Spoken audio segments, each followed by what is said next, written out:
السلام علیکم ملګرو. بنگلاديش پریمیر لیګ کې یو میچ داسې راغلی چې هغې نه دا ثابتېږي چې دا میچ فکس شوی و جي یا که فکس شوی هم نه په هغه میچ باندې د فکسینګ الزامات لګېدلي دي.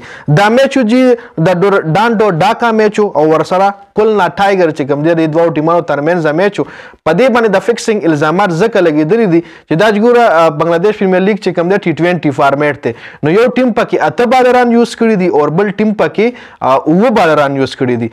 سایمایوب پکې هم بالینګ کړی نو په دې وجه باندې خلک وایي چې دا میچ فکس و.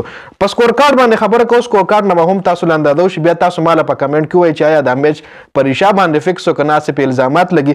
ځکه ډانډو ډاکا چې کوم دی ډومبنی بیټینګ کړی 130 رنزونه کړي دي، 9 کلاډیان اوټ دي جي او 16 ورونه مکمل وهلي دي. 130 رنزونه ځکه کم دي چې دغه وکټ چې کوم دی بیټینګ دپاره ډېره زیاته فیور کې وه. سپین وکټ وه، سوري د بیټینګ دپاره نه د بالینګ دپاره. سپین وکټ وه، سپینران پې ډېر کامیاب وو او سپین وکټ باندې بیا بیټینګ نه کیږي جی. سایمایوب پکې په 37 بالو باندې 35 رنزونه کړي دي. محمد نعیم 41 رنزونه کړي په 21 بالونو باندې، د پکې ښه اننګز کړی دی.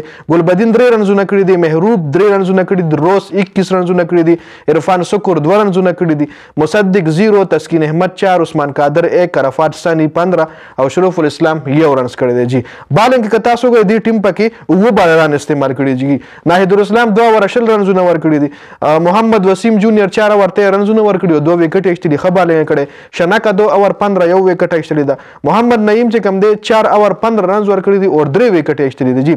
عفیف حسین 2 اور 26 یو وکټه. مقید الاسلام 3 اور 23 2 وکټې.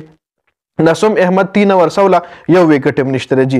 اوس که مونږ کلنا ټایګر وګورو جی، کلنا ټایګر میچ ګټلی په اوپنرانو باندې صرف په 14 اورونو کې جی. انعام 58 رنزونه کړي په 48 بالونو باندې، لیویس 13 بالونو باندې 26 رنزونه کړي دي، عفیف حسین په 27 بالونو باندې 37 رنزونه کړي دي جی. اوس که تاسو دا بالینګ لاین اپ وګورئ جی نو 8 بالران د یوز کړي دي.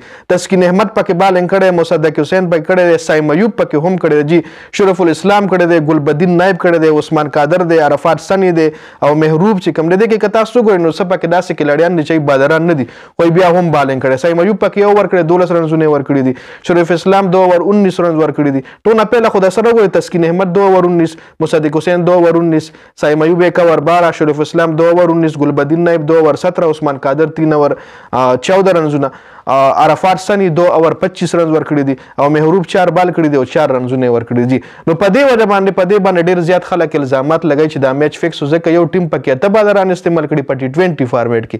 لکه ټوټل میچ کې 22 کلاډیان دي او 22 کلاډیان 11 د یو ټیم نه 11 د بل ټیم نه 22 شو او 22 کې 15 بالرانو بالینګ کړی دی. صرف پکې دا 9 بالران چې کوم دي 9 پکې بیټسمنانو چې په صحیح پکې بیټینګ کړی، صرف 15 چې کوم دی ای پکې بالینګ کړی دی. نو دا په T20 فارمیټ کې به تاسو په پیر ځل کړتلی. نو په دې وجه باندې په دې میچ باندې خلک د الزامات لګوي چې دا میچ فکس و جی. نو دا اپډیټس تاسو ماله په کمنټ کې وایي فکس و نو فکس، تاسو به راسره خپله رایه شریک کړئ. ډېره زیاته مننه. والسلام.